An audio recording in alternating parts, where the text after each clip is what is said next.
Welcome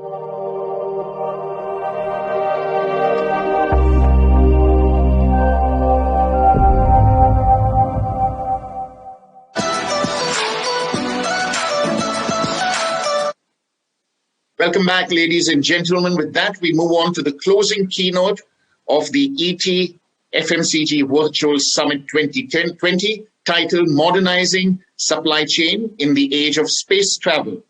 And it's an honor and privilege to welcome and introduce Philippe Gerwill, Executive Consultant, Fusion Consulting, Digitalization Humanist, Futurist, Mentor and Coach, IT, Healthcare and Pharmaceutical Industries, and official mentor, Cherie Blair Foundation for Women. Philippe, over to you. Thank you very much for the nice introduction, and it's also a great privilege for me, to be invited and talk to you. I'm dialing in from France, so I guess probably one of the only one from that part, but I'm, as you mentioned, I'm an advisor, of course, in Europe, but also a lot in Asia, Southeast Asia, but also in China. So the topic today, as said, is modernizing supply chain in the age of space travel. So let's just start with the Chinese proverb. And I think the presenter before just mentioned it, of course, as well. A crisis is an opportunity riding the dangerous wind. So, and indeed in Chinese, crisis is called wei ji, where wei means danger and ji means opportunity. And I think, that's the key message today during these unprecedented times, that of course there are a lot of threats, there are a lot of issues. Business has been threatened in a way it was never done before, but there are also a lot of opportunities. So starting the topic, supply chain versus space travel. I think it's a very actual topic. We have all this discussion, from the NASA, SpaceX, and all that kind of things. So what is the comparison between supply chain and space travel? So space travel is about the future and quite some unknown. And I'm just making some cliche, maybe some comparison, and of course, there is known and unknown on both sides. Supply chain, on the other side, is often based on the past and historical data.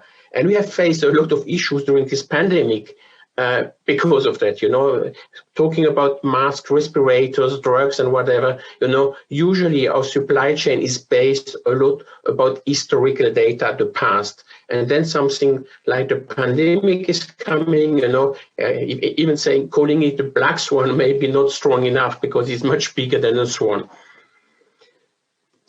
Then supply chain versus space travel is also about known versus unknown. But of course, it's not black and white.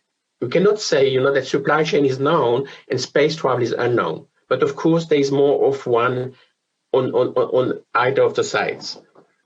Then also exploration versus execution. Same. There is also exploration in supply chain. There's not only exploration in space travel, but the focus is maybe more on one side or the other. But I think one of the key elements is also managing risk. And we do, there is managing risk on both sides. If you go, to the moon or any other planet, or if you do supply chain, risk is very important and can really damage and even lead to death. So again, they are different risks, different ways of looking at it, but both have to be addressed on both sides.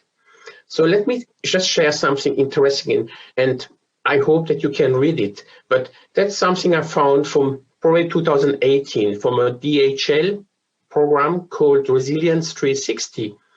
And these were the 10 top supply chain risk trends to watch in 2019. So put it back in time, 2018, saying what are the risks in 2019. So number one, trade wars drive manufacturing network restructuring. Brexit, new import tariffs, and other trade barriers will continue to reshape manufacturing supply chain. Number two, rising demand and fragile supply create critical raw material shortages. Number 3, recalls and safety scares put quality under scrutiny. Number 4, climate change impact heats up. Number 5, tougher environmental regulation make polluters pay. Number 6, economic uncertainty and structural change put suppliers under threat. Number 7, cargo caught up in industrial unrest. Number 8, hazardous transport container ship fires. Number 9, battles at the border to increase wait times. And number 10, drones strike a blow to aviation safety. So that was a forecast of the key risk and increasing risk for 2019. Now, just watch back. We're coming to the end of a terrible 2020. You know, these forecasts were very accurate and were even increased, highly increased with the actual pandemic. Next point, key supply chain challenges. So these are just general answer to some of the key challenges in supply chain over the last years. So when people are responding to the survey, forecasting and demand planning is 43%. On the other side, optimizing supply chain structure and interfaces, 18%. Finding quality suppliers at a good price, 12%. Inventory planning, 12%. Maintaining expected service level with customers, 12%. And high logistical costs, 3%. Just these were general questions before. How were those numbers changed, or even the challenges became bigger during the actual pandemic? So risk and key challenges went to a level and increased tremendously during those recent times. Now just sharing a book which is already more than 10 years ago. Some of you may have read it. And I like that book a lot. It was one of the best books, I said, about 10 years ago, about, globalization. So the book is Competing in a Flat World, Building Enterprises for a Borderless World. So today, we could argue, that the world is flat or maybe bumpy, but not borderless anymore. With the pandemic, the borders have been come back, and have stopped a lot of the business we have done before. And there is also another proverb saying that when the wind of change blows, some people build walls and others build windmills. And unfortunately, I have seen much more building walls than building windmills during the recent months. Trade wars, tariffs, embargo were just, already a big issue before and got increased. And the pandemic, we got broken supply chains. Countries were closing borders in an uncoordinated way. I'm personally living in east of France at the border with Germany and Switzerland. So just 3 countries coming together. I can tell you a lot of stories about uncoordinated measures between 3 countries and the borders, travel restrictions, local lockdowns, then of course labor shortages in a time of high demand. So we had high demands, on PPE, personal protective equipments, respirators, and a lot of that stuff. And we had workforce shortages due to illness. People got sick, or people were afraid to going back to work, and we had distancing measures. So the whole productivity was hit in a very hard way. So we need to move from a reactive to a proactive stage. For the moment, we have done a lot just reacting to what was happening during that pandemic. And we have to think ahead and become again proactive so that we are ready when such challenges emerge. So let me just share a short video showing the change from the old supply chain, the modern supply chain, and what I see as the future supply chain.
So this was just a short video, a simple video to show you the change that we are in.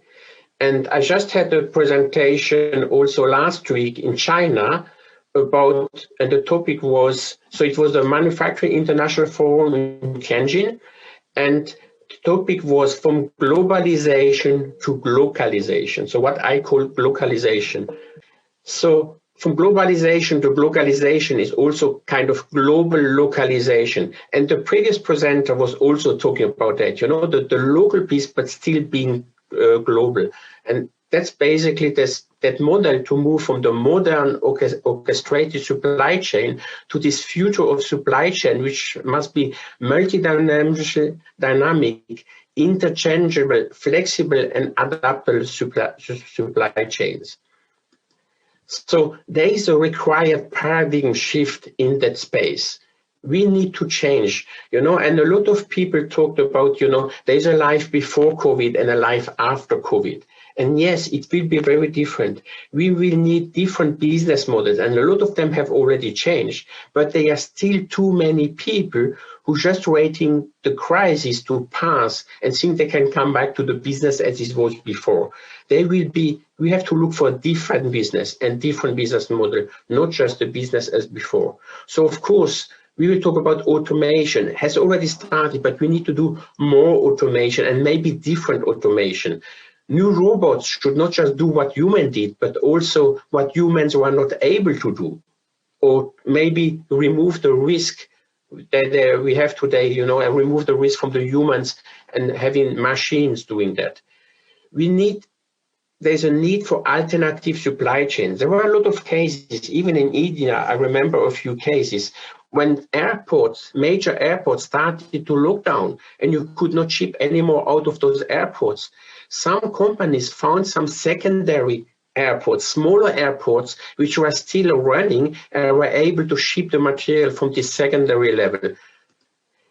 Localization and proximity, again, mentioned a few times today, I guess already, but also diversification, because localization is not always easy, especially in one of the spaces where I'm talking a lot about pharmaceuticals and drugs. Everybody's saying, yeah, we have to bring it back into our country. But bringing back manufacturing of drugs into your country is not as easy as we just think.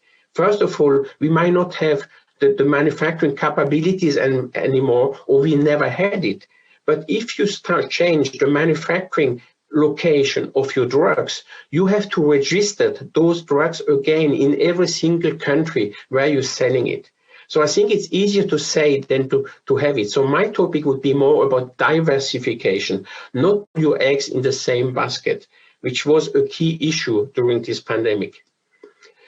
We may have to move from big regional fulfillment centers to local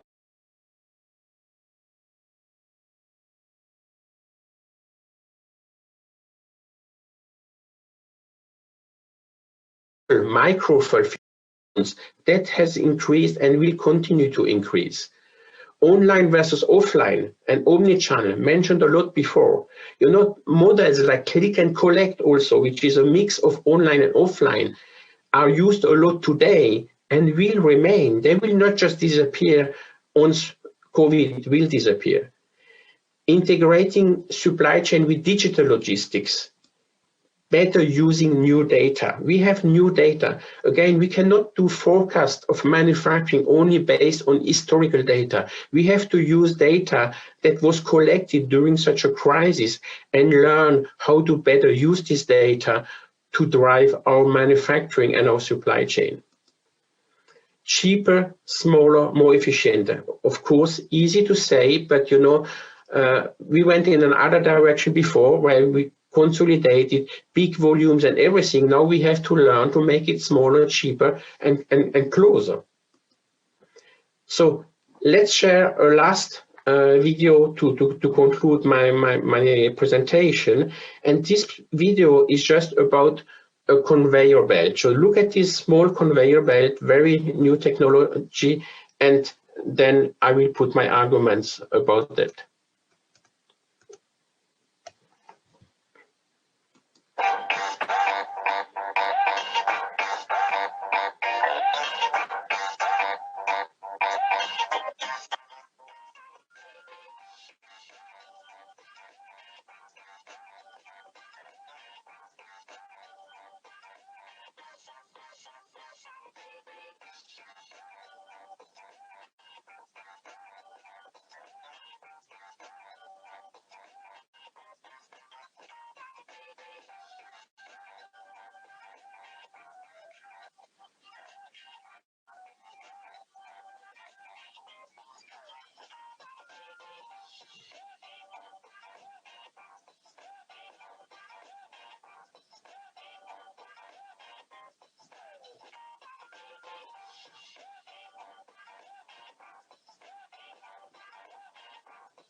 Okay, so looks like we had a small issue. So I'm not going to continue to share that video, but basically that video was about a very small conveyor belt. So let me just try to reshare.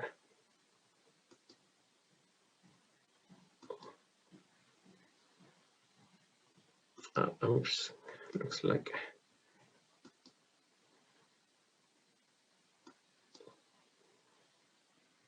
Sorry for the technical issue. Do you see my screen again? Okay, so the idea was more, that was a small conveyor belt, and let's try to finish quickly.